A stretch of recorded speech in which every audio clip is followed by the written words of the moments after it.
Good morning, guys. So we're going to start our next topic today. So this is going to be the properties of solutions. So what are the properties of solutions and how can concentrations of solutions be expressed?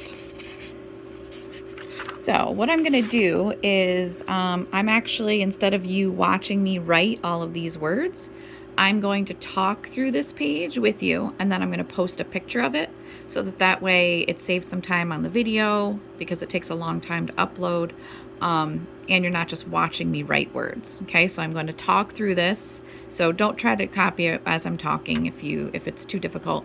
And then I'll also post a picture of it. Okay, so I'm just going to kind of talk through quickly. So what are solutions? So first of all, a solution is a homogeneous mixture. So remember, homogeneous means that it's the same throughout. So I'm not going to see the different parts of it. So something like salt water, okay? The substances are going to be in the same state. Otherwise, if I had like a solid and a liquid, I would obviously see the different parts. And so one substance is spread uniformly in the other one. So in other words, nothing's settled in one spot or sitting on top or separated. Everything's settled right within. Okay. So then our solution is made up of two parts. We've talked about these before. We have a solute and a solvent. So the solute is the substance that's being dissolved. It's the smaller amount. Okay, so for example, this would be salt. And then the solvent is the substance that dissolves the solute. And this one's usually in the greater amount. So for example, this might be water if I was making salt water. Okay. And then we call water the universal solvent. And when something is dissolved in water, we know we use the symbol AQ for aqueous. It's the universal solvent because so many things do dissolve in water. There's things that don't. We'll learn on the next page why some things don't. But it's the universal solvent because most things do. So for example, if I had NaCl, which we know is salt, table salt, and it's solid, it's going to, when I put it in water, break down into sodium ions and chlorine ions. AQ, because they're dissolved in water.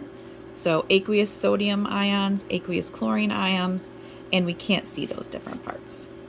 Okay, they're just floating around within the solution now. Okay. All right, so now that we have some vocabulary, so solution, same throughout, two parts, solute and solvent. So some properties of liquid solutions. So the first one, like we said, they're the homogeneous mixtures. They're clear and light will pass through them.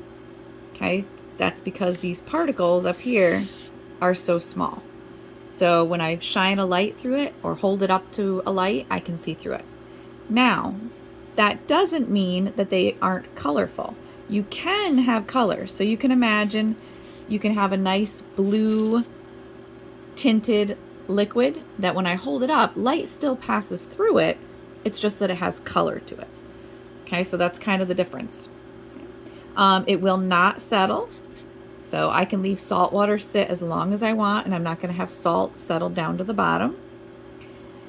It will pass directly through a filter. Okay, so in other words, if I have salt water, I can't filter it. Sand and water, heterogeneous, yes, I can pass through a filter. Salt water, no. And then we talked about earlier in the year, distillation is what I would have to use to separate it. Because remember, distillation is where we use those differences in boiling point.